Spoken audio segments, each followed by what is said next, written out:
ফুলে ফুলে ভরে উঠেছে আম বাগান, ভালো দামের আশায় আম চাষিরা। বিস্তারিত দেখুন প্রতিবেদনে। নববসন্তের হাওয়ায় দুলছে আমের মুকুল, ফুলে ফুলে গর্জন করছে মৌমাছি। মুকুল আর কচি পাতার ঘ্রাণে ম ম করছে চারিদিক। পাতার ফাঁকে ফুটে আছে ফুল, বাড়তে শুরু করেছে কুচি।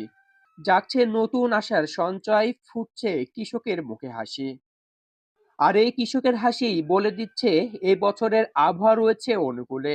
এই বছরে এখন পর্যন্ত তেমন বৃষ্টিপাত হয়নি। উপযোগী আবহাওয়ায় রাজশাহী অঞ্চলে আমের ভালো ফলনের আশা জাগছে।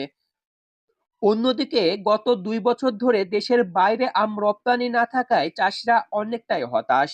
দেশের বাজারে মিলছে না তাদের ন্যায্য দাম। এই বিষয়ে রাজশাহী জেলা আম চাষিদের সঙ্গে কথা বলে এমনটাই জানা গেছে। তারা আরো বলেছে, আমের ন্যায্য দাম না পাওয়ার কারণে অনেক কৃষক আম বাগান কেটে ফেলেছে। বিগত দিনে যেরকম আকর্ষণ ছিল না পাওয়ার কারণে কিন্তু ওনারা এটাকে বিনষ্ট করে ফেলাইছে এবং জমি করে ফেলাইছে, বাগানকে কেটে জমি করে ফেলাইছে। চাষিরা বলছেন, নিয়মিত পরিচর্যা আর ঝলমলে রোদ এবার ভালো ফলনের ইঙ্গিত দিচ্ছে। কিন্তু হতাশার জায়গা একটাই, তা হচ্ছে দাম। ভরা মৌসুমেও অনেক সময় তারা ভালো দাম পান না। 15 থেকে 18 বিঘা বাগান, তো কয়েক বছর থেকে ন্যায্য দাম পাওয়া যাচ্ছে না, মানে সেই কারণে আমাদের লস হচ্ছে। যদি আবহাওয়া অনুকূল থাকে এবং পরিবেশ ভালো থাকে, আর যদি আমরা আমের ন্যায্য ভালো দাম পাই, তো সেই ক্ষেত্রে একটা ভালো রেজাল্ট পাবো। আর আমি আশা করছি যদি আমের দাম থাকে তাহলে চাষিরা অতীতে আম চাষের দিক থেকে মুখ ফিরিয়ে নিয়েছিল, কিন্তু এবার তারা যদি আমের দাম পায় পুনরায় আবার চাষিরা আম চাষির দিকে ঝুঁকবে। আমি দীর্ঘদিন থেকে আমের ব্যবসা করি। আমি এবার আমের ভালো পরিচর্যা করছি। আমার আমের প্রোডাকশন আপাতত মোটামুটি ভালো। যদি আবহাওয়া আমার অনুকূলে হয় তাহলে আমের প্রোডাকশন আমি ভালো পাবো আর কি।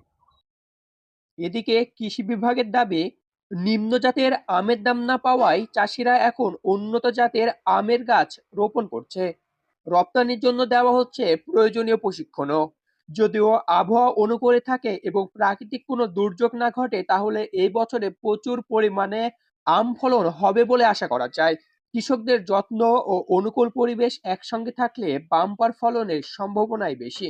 যে গাছগুলো কেটে ফেলা হচ্ছে সেগুলো ম্যাক্সিমামই দেখা যাচ্ছে যে বেশি বয়স্ক গাছ।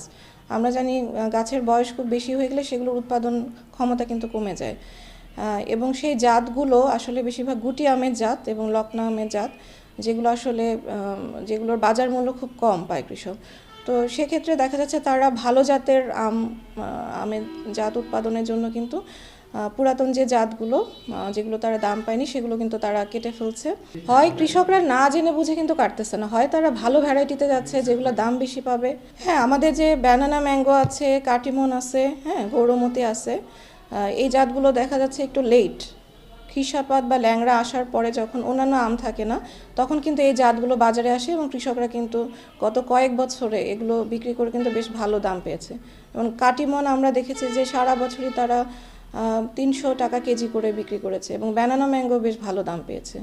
গৌরমতি যে আমাদের লেট ভ্যারাইটিগুলো, এগুলোর যদি বাগান তারা করে তাহলে কিন্তু আশা করা যাচ্ছে যে কৃষকরা এক্ষেত্রে লাভবান হবে। কৃষি সম্প্রসারণ অধিদপ্তরের রপ্তানিযোগ্য আম উৎপাদন প্রকল্প নামে একটা প্রকল্প কাজ করছে বর্তমানে, এবং সেই প্রকল্প থেকে কিন্তু কৃষকদের গ্যাপের বিষয়ে প্রশিক্ষণ প্রদান করা হচ্ছে। কারণ গ্যাপ সার্টিফিকেট ব্যতি রেখে কিন্তু বিদেশে আম রপ্তানি করা সম্ভব নয়, এবং উত্তম কৃষি চর্চার মাধ্যমে কৃষকেরা যাতে পর্যাপ্ত ব্যবস্থাপনার মাধ্যমে সেই আমটা তারা উৎপাদন করতে পারে, সেই বিষয়ে সবসময় কৃষকদেরকে আমরা প্রশিক্ষণ দিয়ে যাচ্ছি।